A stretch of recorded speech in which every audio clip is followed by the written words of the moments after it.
You have 72 hours to destroy everything you've built, or I'll have the county bulldoze it myself." Karen screamed, her red blazer practically glowing in the afternoon sun as she pointed at my award-winning garden. I smiled calmly and pulled out my phone. "Actually, Karen, you just made the biggest mistake of your HOA presidency. Let me show you something."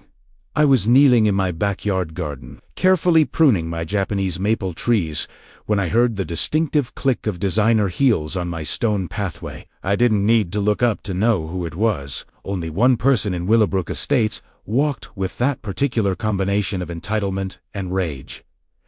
Karen Mitchell, HOA President, neighborhood tyrant, and apparently my new nemesis, Michael Torres. Her voice cut through the peaceful afternoon like a chainsaw through butter. "We need to talk now."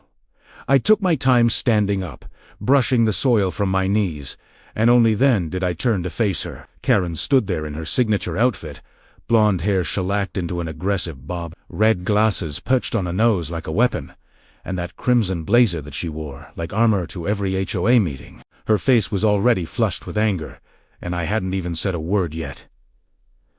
"Good afternoon, Karen," I said pleasantly. "What can I do for you?" She thrust a manila folder toward me so aggressively that several papers flew out and scattered across my carefully maintained lawn. "You can start by reading this official HOA violation notice, and then you can destroy this monstrosity." She gestured wildly at my backyard.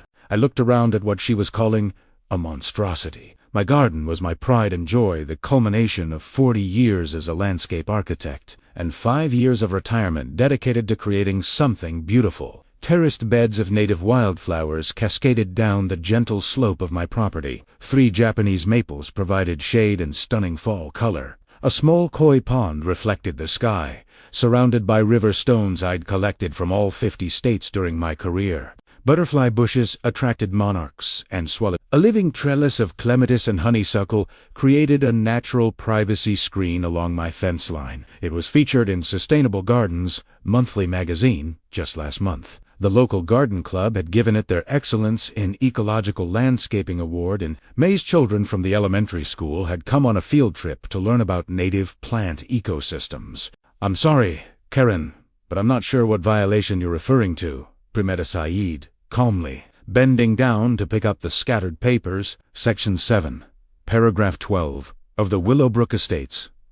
She snapped, her red glasses sliding down her nose as she leaned forward aggressively. "No yard modifications that substantially alter the original landscape profile without prior written approval from the HOA board." I straightened up, papers in hand, and looked at her evenly. "Karen, I submitted my landscape plan to the HOA board in March of 2022. I have the approval letter signed by the previous HOA president, Robert Chun. It's been 3 years. You've seen this garden develop the entire time." Her face went even redder. "That approval is invalid. Robert never had the authority to approve such a drastic change. And furthermore, Section 15, Paragraph 8, clearly states that all structures over 3 feet tall require separate permits. My trees, your trellis, that ridiculous pond fountain, all of it." She pulled out her phone and started taking pictures aggressively, moving around my garden like a detective at a crime scene. "And don't even get me started on the water usage. In a time of drought consciousness, you're running a fountain. Unacceptable." I felt my jaw tighten. This was absurd. "Karen, that fountain runs on a closed-loop solar system. It uses the same 5 gallons of water continuously. I'm not wasting anything. And my native plant selection actually reduces water usage by 70% compared to traditional lawns." "I don't care about your environmental excuses." She whirled around to face me, her blazer flaring dramatically. "The HOA has standards, property values, to maintain. When people drive through Willowbrook Estates, they expect uniformity, neatness, traditional American landscaping. Not this wild jungle. It's called a native ecosystem. Karen, it's actually increasing property values. The Hendersons 3 doors down told me their house appraised for $15,000 more than expected, specifically because of the neighborhood's improved aesthetic appeal. The Hendersons are foolish, and so are you. If you think I'm going to let this continue, she shoved another paper at me. This is your official notice. You have 72 hours to submit a removal plan, and 30 days to restore your yard to acceptable standards. That means removing all these plants, filling in that pond, cutting down anything over 2 feet tall, and replacing everything with a nice, normal grass lawn like everyone else has. I looked down at the notice. It was dated today, October 15th, 2025, signed by Karen Mitchell, HOA President, with the official Willowbrook Estates seal stamped in the corner. "And if I refuse?" I asked quietly. Karen smiled then, a cold, triumphant expression that didn't reach her eyes. "Then the HOA will fine you $500 per day until you comply. And if you still refuse after 90 days, we'll place a lien on your property and eventually force a sale to recover our costs. Plus, I'll report you to the county for unpermitted structures, which will bring its own set of fines and legal problems." She raised her hand in a dismissive wave, clearly expecting me to crumble under her threats, but I'm sure it won't come to that. "You seem like a reasonable man, Michael. Smart people don't fight they follow the rules." I stood there, looking at this woman who had been making everyone's life miserable since she'd been elected HOA president 8 months ago. She'd already forced the Johnsons to repaint their historically accurate Victorian house because she didn't like the color scheme. She'd banned the Martinez family's kids from playing basketball in their own driveway because the sound disturbed the peace. She'd even tried to prevent old Mrs. Patterson from putting up a wheelchair ramp, claiming it violated the aesthetic unity clause. And now she was coming for my garden. But here's the thing about being a landscape architect for 40 years. You learn a lot more than just how to make things pretty. You learn about property law, zoning, regulations, environmental protections, water rights, easements, and most importantly, you learn how to read the fine print. I'd read the Willowbrook Estates HOA bylaws cover to cover when I bought my house 5 years ago. I'd studied them again when I planned my garden, and I'd read them a third time when Karen was elected president and started her reign of terror. I knew something Karen clearly didn't know. "Karen, I said slowly, I appreciate you bringing this to my attention. Can I ask you something, though? When you drafted this violation notice, did you consult with the HOA legal advisor?" She blinked, thrown off by the question. "I don't need to consult anyone. I'm the president. I know the bylaws better than anyone." "Right, of course."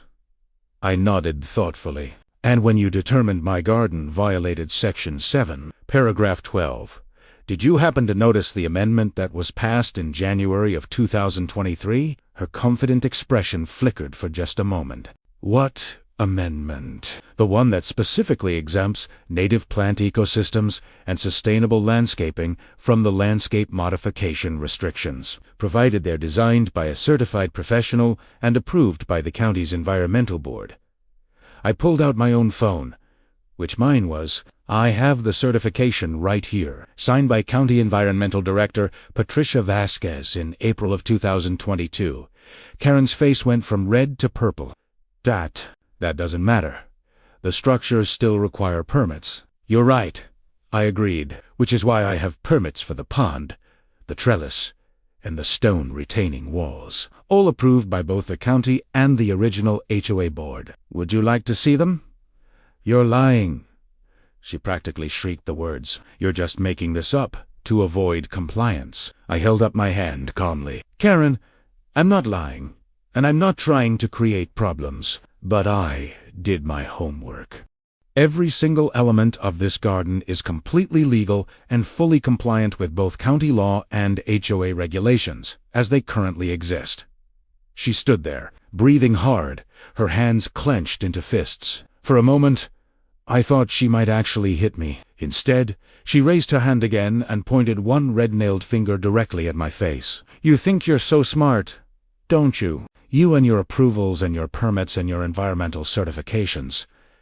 She was nearly spitting with rage now. "Well, Let me tell you something.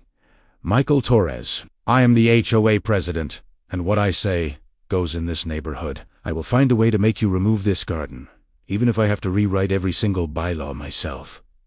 Karen, I'm not finished. She stepped closer, invading my personal space. You have 72 hours to destroy everything you've built, or I'll have the county bulldoze it myself.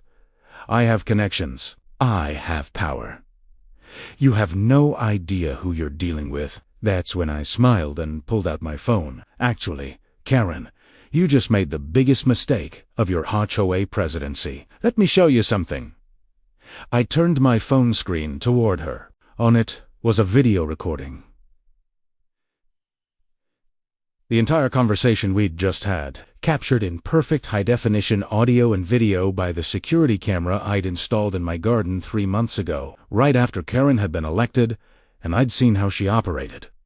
Every threat, every admission, every word about bulldozers and connections and power, all recorded, all admissible as evidence of harassment and abuse of authority. Karen's face went white as she stared at the screen. You recorded me? California is a two-party consent state for private conversations, I said calmly. But there's a clearly posted sign at the entrance to my property stating that video recording is in effect for security purposes. You walked right past it, and threatening to abuse your HOA position for personal vendettas, that's a violation of your fiduciary duty as president. I believe that's grounds for immediate removal from the board. For the first time since she'd arrived, Karen was speechless. Now, I continued, you can withdraw this fraudulent violation notice, apologize, and we can both move on with our lives. Or I can send this video to every single member of the Willowbrook Estates HOA, along with a formal complaint to have you removed from office, and we can let them decide whether you're fit to lead this community. Karen's mouth opened and closed several times. Her hand was still raised from her earlier dramatic gesture, but now it was shaking. Her red glasses had slipped all the way down to the tip of her nose, and her carefully shellacked hair was starting to come undone at the edges. You? She finally managed to whisper. You can't. I absolutely can, I said quietly. The choice is yours. Karen, what's it going to be? She stood there for what felt like an eternity, her entire body trembling with rage and humiliation. Then, without another word, she spun on her designer heels and marched toward my gate, her blazer flapping behind her like a red cape. But as she reached the gate, she turned back one final time. The expression on her face made my blood run cold. You just declared war. Michael Torres, she said, her voice low and venomous. And you have no idea what I'm capable of when someone crosses me. You think your little garden is protected? You think your permits and approvals will save you? She laughed, a harsh, bitter sound. I'm going to destroy you. Your garden, your peace, your reputation, everything. And I'm going to do it completely within the law. She raised her hand one final time, but this wasn't a dismissive wave or a threatening point. It was a slow, deliberate history, almost like a salute. Or a promise. See you at the next HOA meeting? Neighbor, I'll be bringing some very interesting proposals to vote on. I think you'll find them absolutely fascinating. And with that, she was gone. I stood there in my garden, surrounded by the peace and beauty I'd worked so hard to create, and felt a cold knot of dread forming in my stomach. What had I just started? What do you think Karen is planning? Have you ever dealt with a power-hungry HOA president? Share your stories below. And don't forget, the emergency HOA meeting was scheduled for exactly 7 days after Karen's visit to my garden. The notice arrived in my mailbox on a crisp October morning, official letter, Karen's signature, in aggressive blue ink, and a single line that made my stomach drop. Special session. Proposed amendments to landscape and environmental standards. I knew this was coming. Karen had promised me war, and she was delivering. What I didn't know yet was just how deep her corruption ran, or how many allies she'd already recruited to her cause. But I was about to find out. The meeting was held in the Willowbrook Estates Community Center, a bland beige building that smelled like old coffee and disappointed dreams. I arrived 15 minutes early, carrying a leather folder containing every permit, approval, and certification related to my garden. I wanted to be prepared for whatever Karen threw at me. The room was already half full. I recognized most of my neighbors, the Hendersons, who loved my garden, the Martinez family, whose kids Karen had silenced, old Mrs. Patterson, still fighting for her wheelchair ramp. But there were also faces I didn't recognize, stern-looking people in business suits, sitting in the front row, whispering to Karen. Karen stood at the podium, her red blazer practically glowing under the fluorescent lights. Her blonde hair was freshly shellacked, her red glasses perched perfectly on her nose. She looked triumphant, dangerous. She saw me enter and smiled. It wasn't a friendly smile. "Ah, Michael," she called out, her voice dripping with false warmth. "So glad you could join us. Please, take a seat. We have so much to discuss tonight." I chose a seat in the middle of the room, close enough to hear everything, but far enough back to observe the whole scene. The Hendersons sat down next to me, and Tom Henderson leaned over to whisper, "Michael, what's going on?" This meeting notice was really vague. "Is this about your garden?" "I think so," I whispered back. "Karen's planning something big." "That woman is insane," Tom's wife Sarah muttered. "Your garden is the best thing that's happened to this neighborhood in years." At exactly 7 o'clock, Karen banged her gavel. Yes, she'd actually purchased a gavel and called the meeting to order. "Good evening, everyone. Thank you for attending this special session of the Willowbrook Estates HOA board."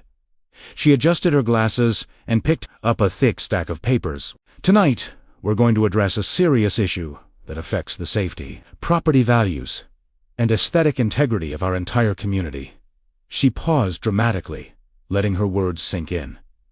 Several people shifted uncomfortably in their seats. As many of you know, there have been concerning developments regarding unauthorized landscape modifications within our community. Specifically, one resident has created what can only be described as an uncontrolled wilderness area that poses significant risks to our neighborhood. I felt Tom tense beside me. "Is she talking about your garden?" He whispered incredulously. Karen continued, her voice rising with passion. "This resident, despite being informed of multiple violations, has refused to comply with HOA standards. Instead, he is hidden behind technicalities and outdated approvals, putting his own selfish desires above the well-being of this community." She wasn't naming me directly, but everyone knew who she was talking about. "Tonight, I am proposing a comprehensive update to our landscape and environmental standards. These amendments will close the loopholes that have allowed such situations to develop and will ensure that Willowbrook Estates maintains the property values and aesthetic quality that we all expect and deserve." Karen gestured to one of the suited people in the front row. "I'd like to introduce Douglas Werner, a property valuation consultant I've brought in to explain the financial impact of non-standard landscaping on our community." Douglas Werner stood up.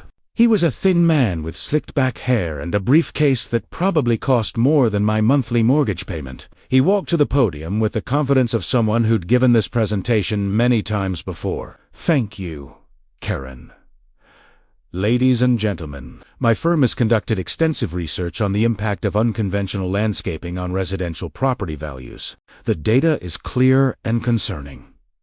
He clicked a remote, and a projection screen descended behind the podium. Graphs and charts appeared, all in alarming shades of red. Communities that allow wild, unstructured landscaping see an average property value decrease of 12 to 18% over 5 years. Potential buyers are deterred by what they perceive as neglect and lack of standards.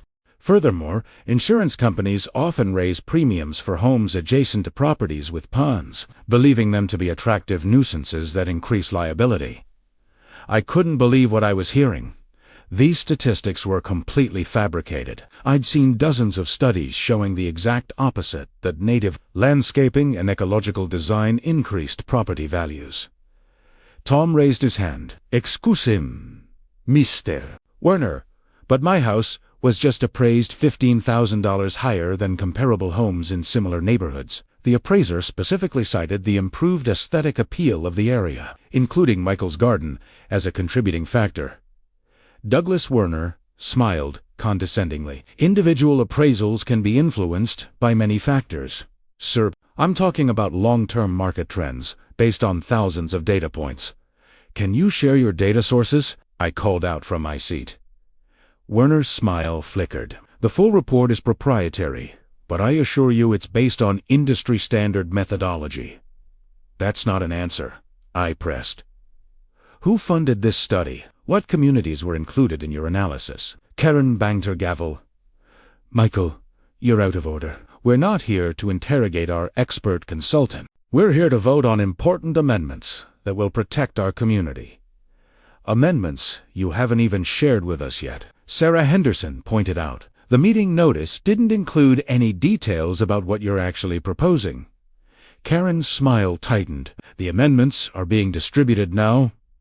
2 more suited individuals, clearly Karen's hired team, began passing out stapled packets to everyone in the room. I grabbed mine and started reading immediately.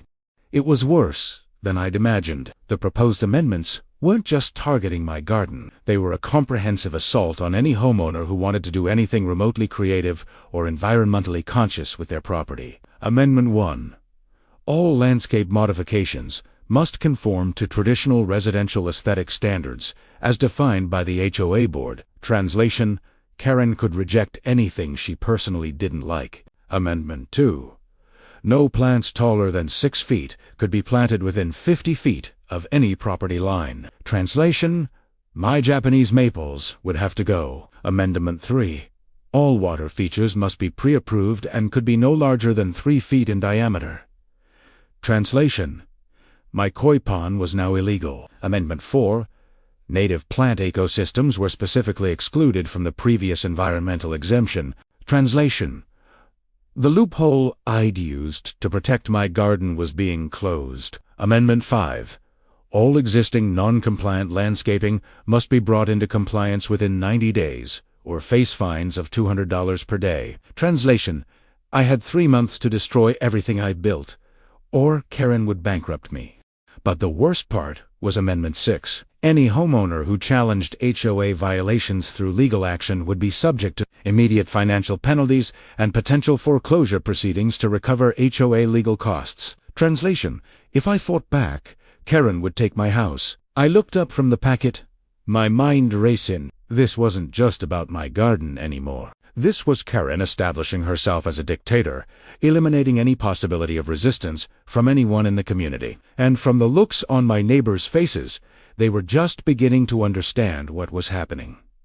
Tom Henderson stood up. Karen, this is insane. You're essentially saying that the HOA board, which means you can dictate every single detail of what we do with our own properties, that we can't plant a tree without your approval. We're protecting property values. Tom, Karen replied smoothly, surely you can understand the importance of maintaining standards. What I understand, Tom shot back, is that you're abusing your authority to target Michael because he embarrassed you. This isn't about property values. This is personal. Karen's face flushed red, but before she could respond, Mrs. Patterson raised her hand. Her voice was quiet, but firm. I'd like to say something, if I may. Karen looked like she wanted to refuse, but too many people were watching. Of course, Mrs. Patterson. Go ahead. The elderly woman stood up slowly, leaning on her cane. I've lived in Willowbrook Estates for 32 years. I've seen 4 different HOA boards, and I've never seen anything like this. She gestured at the packet in her hand. These amendments aren't about protecting our community. They're about controlling it. And I think we all know why. She turned to look directly at Karen. You tried to stop me from installing a wheelchair ramp. You said it violated aesthetic standards. Do you have any idea how humiliating that was? How cruel. Karen opened her mouth, but Mrs. Patterson wasn't finished. Michael's garden is beautiful. It's educational. It's environmentally responsible. And most importantly, it's his property. Just like my ramp is mine. Just like the Martinez family's basketball hoop is theirs. We don't live in a prison, Karen. We live in a community. And you seem to have forgotten the difference. The room erupted in applause. Karen's face went from red to purple, and she banged her gavel repeatedly. "Order, Mrs. Patterson. Thank you for your comments, but we need to move forward with tonight's agenda. The board has reviewed these amendments carefully, and we believe they're in the community's best interest. It's time for a vote." "Wait," I said, standing up. "Before any vote happens, I have some information the board should consider." Karen's eyes narrowed. "What information?" "Information about how these amendments came to be written, and who's really behind them." I pulled out my laptop and opened it. I'd spent the last 7 days doing research, making phone calls, and following paper trails. What I'd discovered was explosive. Douglas Werner's firm, Property Standards Consulting, doesn't just provide valuation reports, I began. They also purchase properties at below-market rates from HOAs that foreclose on residents who can't pay fines and legal fees. In fact, in the last 3 years, they've acquired 47 homes across 6 different communities in California. Douglas Werner's face went pale. "And here's the interesting part," I continued. "Karen, you incorporated a property management LLC in September, the same LLC that Douglas Werner's firm partners with, to manage foreclosed properties." The room went completely silent. "You're planning to use these amendments to fine residents into foreclosure, and then your company will buy their homes at a discount. You're not protecting property values. You're engaged in a real estate scheme." Karen shot to her feet. "That's a lie. That's defamation. I'll sue you for every penny you have." "It's public record, Karen." I held up printed documents. Business filings from the California Secretary of State's office, your LLC paperwork, Douglas Werner's company structure. It's all here. She raised her hand in a sharp, cutting gesture. "This meeting is over. Everyone out." Now, but nobody moved. Tom Henderson stood up. "Karen Mitchell, as a member of this I'm making a formal motion to table these amendments indefinitely and to open an investigation into potential conflicts of interest and abuse of authority by the current board president." "I second that motion," Sarah Henderson called out. "All in favor?" Tom asked. Nearly every hand in the room went up. Karen stood at the podium, her red blazer seeming to darken in the harsh lights, her carefully constructed plan crumbling around her. "This isn't over," she said quietly, but her voice carried through the suddenly silent room. "Not even close." She gathered her papers, shot me a look of pure hatred, and walked out of the community center. Douglas Werner and his team scrambled to follow her. As the meeting dissolved into excited chatter, I stood there holding my laptop, realizing that I'd just made an already dangerous enemy even more desperate. And desperate enemies, I knew from experience, were the most dangerous kind of all. My phone buzzed. A text message from an unknown number. "You think you've won? You have no idea what's coming. I'll destroy everything you love, starting with that precious garden of yours. Watch it burn." I looked up toward the exit where Karen had disappeared, my blood running cold. What had she meant? By watch it burn? Karen's corruption is exposed, but now she's threatening arson. What do you think Michael should do? Have you ever uncovered corruption in your age? The morning after Karen's arson threat, I woke up to find my garden destroyed. Not burned, that would have been too obvious, too traceable. Instead, someone had poured industrial-strength herbicide over every single plant bed. My Japanese maples were already browning at the edges. The wildflowers were wilting. Even my hardy native grasses were curling and dying. 40 years of expertise. 5 years of careful cultivation. Thousands of hours of work gone in one night. I stood in the middle of the devastation, my phone in my hand, documenting everything. The security camera footage showed 3 figures in dark clothing and masks entering my garden at 2:30 in the morning. They moved efficiently, professionally, with backpack sprayers covering every inch of my property. I couldn't prove it was Karen. The masks made identification impossible. But I knew, and she knew. I knew. My phone rang. It was Tom Henderson. "Michael? Oh my God. I just drove past your house. What happened?" "Chemical warfare," I said quietly. "Karen's opening move? This is insane. Call the police." This is destruction of property. I will. But Tom, the police investigation will take weeks, maybe months, and even if they prove who did it, the damage is done. My garden is dead. There was a long silence on the other end of the line. Then Tom said something that changed everything. So, build a new one. Build something she can never touch. That's when the idea hit me. Karen had destroyed my garden because she could reach it, because it was vulnerable to attack. But what if I built something that wasn't? What if I created a garden she couldn't poison, couldn't cut down, couldn't touch without breaking a dozen environmental laws?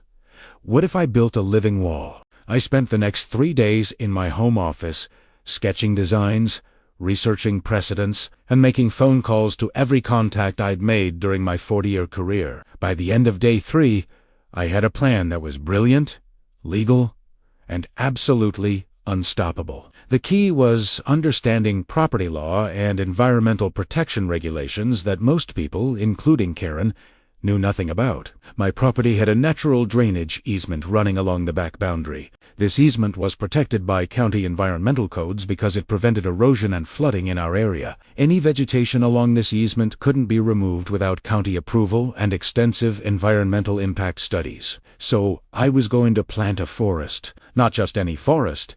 A dense, strategic barrier of fast-growing native trees specifically chosen for their height, spread, and environmental protection status. Bamboo varieties that could grow 12 feet in a single year.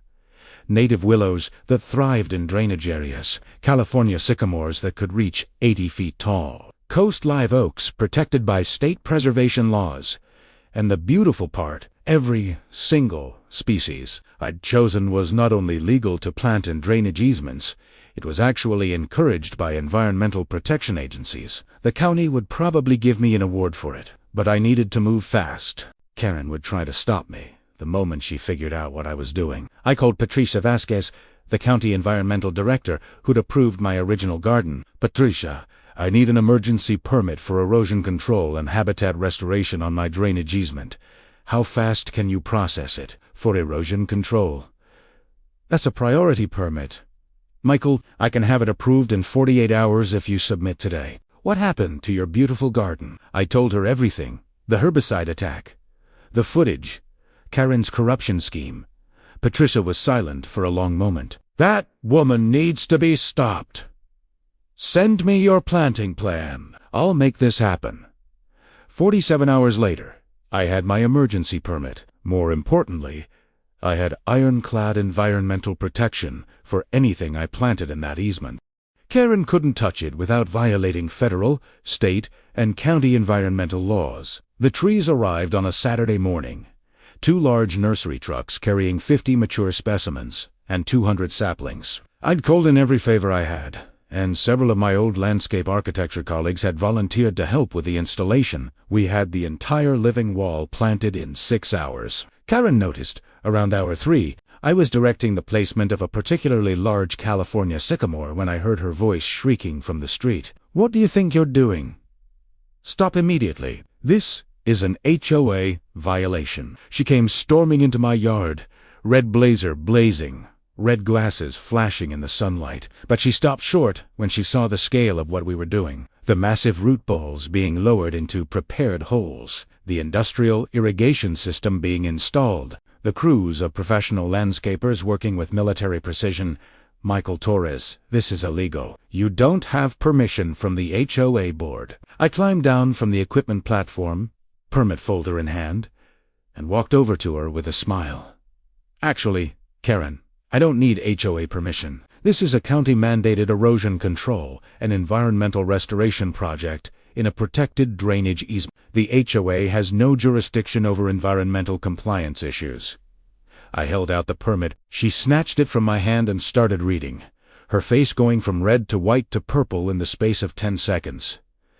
This is on your property line. These trees will block everyone's view. They'll drop leaves in neighboring yards. This is exactly the kind of thing the HOA exists to prevent. These are native species planted in an environmental protection zone, I explained patiently. Under California Environmental Code Section 423, No homeowners association can restrict the planting of native species for erosion control and habitat restoration purposes. In fact, attempting to do so carries penalties of up to $10,000 per violation.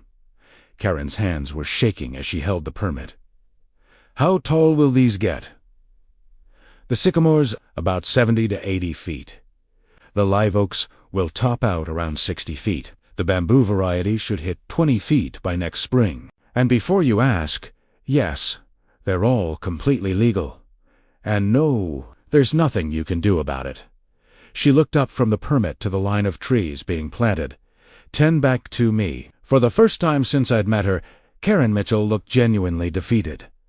You're blocking my view, she whispered. I live 3 houses down. These trees will completely block my view of the hills. That's unfortunate, I said. But I'm sure you understand. I'm just following the environmental regulations. Property values and personal preferences have to take a back seat to environmental protection. Those are the rules. I was using her own logic against her, and we both knew it. Karen stood there for a long moment, watching the crews work, watching her power crumble. Then she did something unexpected. She laughed. It wasn't a happy laugh. It was bitter, angry, and slightly unhinged. You think you've won?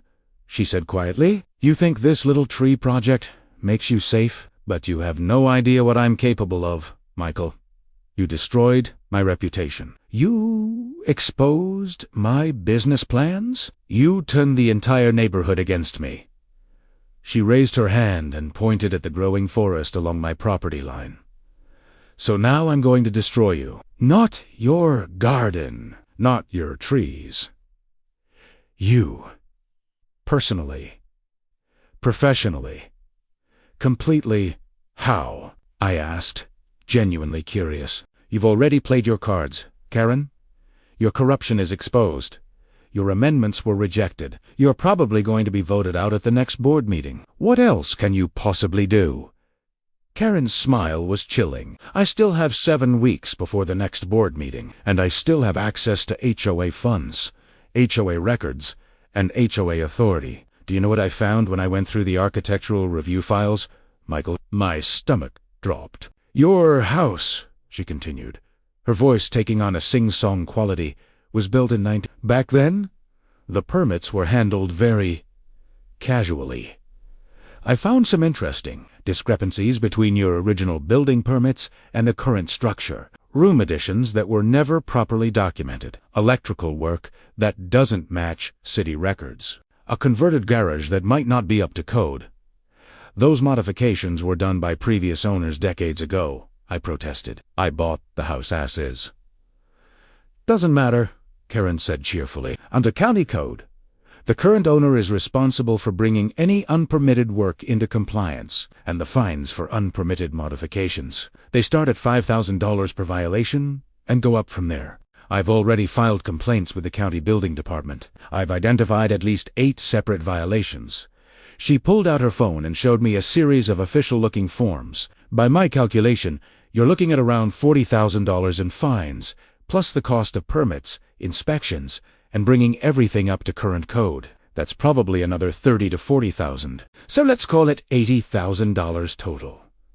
She leaned in close, her voice dropping to a whisper. Can you afford $80,000, Michael? Because if you can't, the county will place a lien on your property. And when you can't pay that lien, your house goes to foreclosure auction, and my new property LLC will be there to buy it at a discount. She stepped back, adjusting her red glasses with satisfaction. You may have blocked my view, but I'm taking your home. Checkmate. Karen turned and walked away, her red blazer disappearing down the street, leaving me standing among my newly planted trees, the taste of defeat bitter in my mouth. She was right. I didn't have $80,000. My retirement savings wouldn't cover it, and fighting the county building department in court would cost almost as much as just paying the fines. Tom Henderson walked over, having overheard the entire conversation. Michael, what are we going to do? I looked at my living wall. 50 trees already standing tall, 200 more waiting to grow. A natural fortress that Karen could never breach. And then I smiled. "Tom, how would you like to help me organize a neighborhood meeting? I think it's time everyone learned exactly what Karen's been doing with funds." Because while I'd been researching environmental codes and drainage easements, I'd also been investigating Karen's financial records, and what I'd found was going to change everything. Karen thought she'd checkmated me. She had no idea the game was just beginning. Karen is using unpermitted construction violations to take Michael's house, but he has one final move. What do you think he discovered about Karen's finances? Have you ever had to fight city violations? The neighborhood meeting I organized was an official HOA business, which meant Karen couldn't control it. We held it at Tom Henderson's house on a Thursday evening, and nearly 70 residents showed up, almost the entire community. Karen arrived 20 minutes late, her red blazer perfectly pressed, her blonde hair immaculate, her red glasses glinting under Tom's porch lights. She looked confident, almost amushed, as she surveyed the crowd gathered in the Hendersons' backyard. "How touching," she said, her voice dripping with condescension. "A little rebellion, but I have to warn you all, this gathering might constitute an unauthorized HOA assembly, which violates our bylaws. I could fine everyone here $50. "Actually," I said, standing up from my seat in the front row, "this is a private gathering at a private residence. You have no authority here, Karen. In fact, you're only here because Tom invited you. As a courtesy." Her smile faltered slightly. "Then why am I here, Michael?" "So you can complain about the building code violations," I reported, "because those are real, documented problems that need to be addressed." "No," I said calmly. "You're here because I'm going to give you one chance to resign from the HOA board quietly before I expose what you've really been doing with community funds." The crowd went silent. Karen's face remained composed, but I saw her hand twitch a tiny tell that she was nervous. "I have no idea what you're talking about. The HOA finances are regularly audited and completely transparent." "Are they?" I pulled out my laptop and opened it, because I spent the last 2 weeks analyzing 7 years of HOA financial records, public documents, all completely legal for any resident to review, and I found some very interesting patterns. I clicked to my first slide, projecting it onto Tom's garage door so everyone could see. According to HOA records, we've paid a company called Greenscape Property Maintenance $42,000 over the past 18 months for lawn care, landscaping, and common area maintenance. So, Karen crossed her arms. "We have 12 acres of common areas. That's a reasonable cost." "It would be," I agreed, "except Greenscape Property Maintenance is a shell company. No physical address, except a P.O. box. No employees listed with the state. No business license on file with the county. Just a bank account that receives HOA checks." I clicked to the next slide, and that bank account. It's connected to another LLC, the same property management company you incorporated in September, the one partnered with Douglas Werner's foreclosure operation. Gasps rippled through the crowd. Karen's face went white. "That's a lie. You're making things up to—" "I have bank records, Karen. I have incorporation documents. I have copies of checks signed by you, as HOA president, made out to a company you own. That's called embezzlement." I clicked through several more slides, each one showing a different fraudulent transaction. Fake invoices for repairs that were never made. Phantom security services.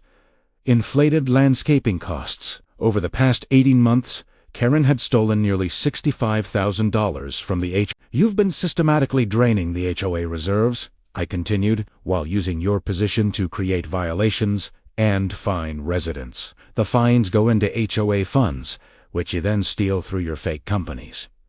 It's a perfect closed loop. You generate the money through harassment, then pocket it through fraud." Karen stood frozen, her red blazer seeming to lose its glow in the harsh projection light. Her hand raised slightly, perhaps to defend herself, but she seemed to think better of it. "I want to see a lawyer," she finally said, her voice barely above a whisper. "You're going to need one," I replied, "because I've already filed a report with the district attorney's office. They're opening a criminal investigation into HOA fraud and embezzlement. I also contacted the State Attorney General's office, since this appears to be part of a larger pattern involving multiple HOAs across the region. Tom Henderson stood up. Karen Mitchell, as a member of this community, I'm making a formal motion to immediately suspend you from the HOA board, pending a full forensic audit of all financial records. Second that motion, Sarah Henderson added. All in favor. Every single hand in the crowd went up. Even the few people who'd been neutral or supportive of Karen before couldn't ignore the evidence of her theft. Karen looked around at the sea of raised hands, her face cycling through emotions, rage, fear, disbelief, and finally, defeat. You think you've destroyed me, she said quietly, looking directly at me. But you forget, I still reported those building code violations. The county is still investigating. You're still facing $80,000 in fines. About that, I said, clicking to my final slide. I had a very interesting conversation with County Building Inspector James Morrison yesterday. Do you know what he told me? Karen's eyes widened slightly. He told me that someone had filed multiple anonymous complaints about my property, claiming urgent safety violations that required immediate investigation. But when he actually came out to inspect, he found that most of the alleged violations didn't exist. The garage conversion, properly permitted back in 1983. The electrical work, all up to code and documented. The room additions, legally grandfathered under state law. I smiled. But do you know what Inspector Morrison found really interesting? The complaint included interior photos of my home. Photos that could only have been taken by someone who had illegally entered my property. Photos with metadata showing they were taken from your phone, Karen. The crowd gasped again. Karen stumbled backward, her face going from white to gray. Breaking and entering to manufacture fake building code violations is a felony, I continued. Inspector Morrison was very concerned about that. He's filed his own report with the district attorney. Karen's legs seemed to give out. She sat down hard on Tom's patio steps, her red blazer crumpling, her carefully styled hair falling into her face. I also spoke with the state HOA regulatory board, I added. They're very interested in your activities. Apparently, attempting to force foreclosures through manufactured violations is a violation of the Davis-Sterling Act. That's civil penalties up to $25,000, plus potential criminal charges. I closed my laptop and looked at Karen, sitting there on the steps, completely broken. You came after my garden because you couldn't stand that I had something beautiful that you couldn't control. You poisoned it, thinking you could destroy what I'd built. But you know what, Karen? Gardens grow back, trees grow stronger, and communities grow together when they face down people like you. I gestured to my neighbors, all standing united against her tyranny. My living wall is already 12 feet tall. By spring, it'll be 20 feet. In 5 years, it'll be a forest that will outlive both of us. You can't touch it. You can't stop it. And every time you look out your window and see those trees blocking your view, you'll remember this moment. The moment you lost everything because you couldn't let people live in peace. Karen sat there, silent tears running down her face, her red glasses askew, her power completely stripped away.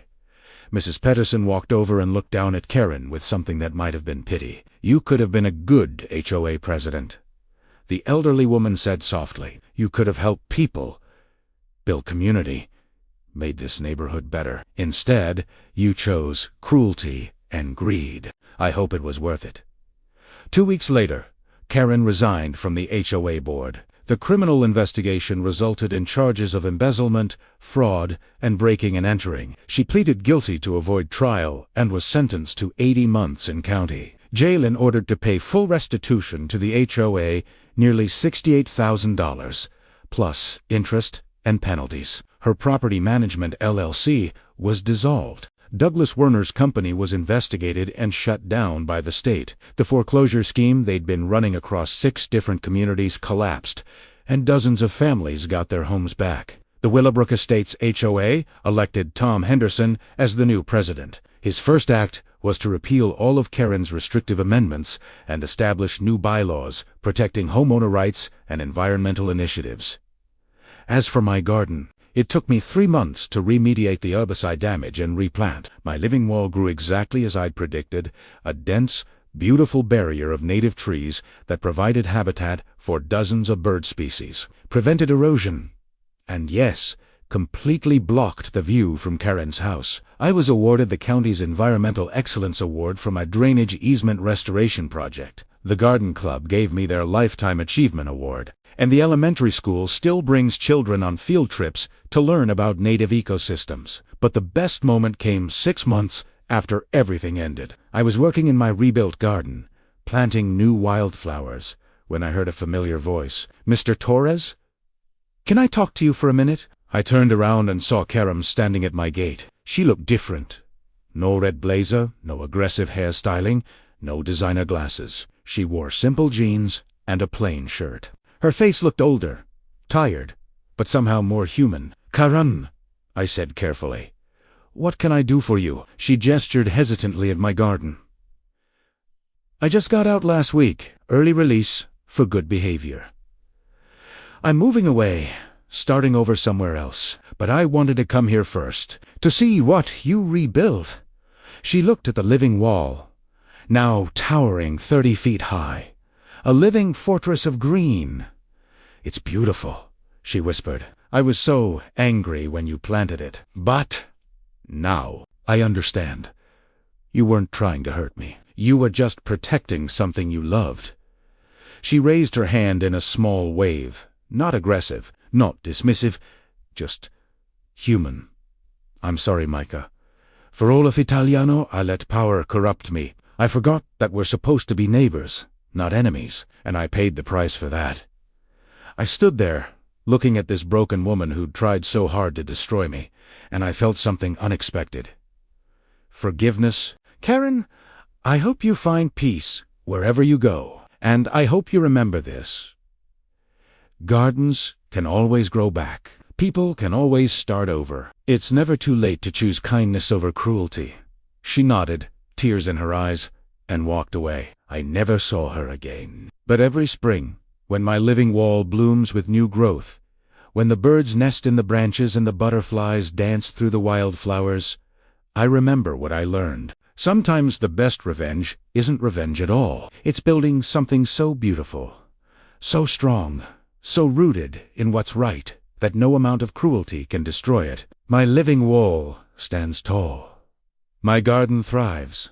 My community is stronger, and that's the best ending I could have asked for. Justice served. Karen got 18 months in jail, and Michael's living wall is thriving. What did you think of this HOA revenge story? Have you ever had to stand up to corruption in your community? Share your victory stories in the comments below. And if you enjoyed this series, let me know what HOA drama you want to hear about next.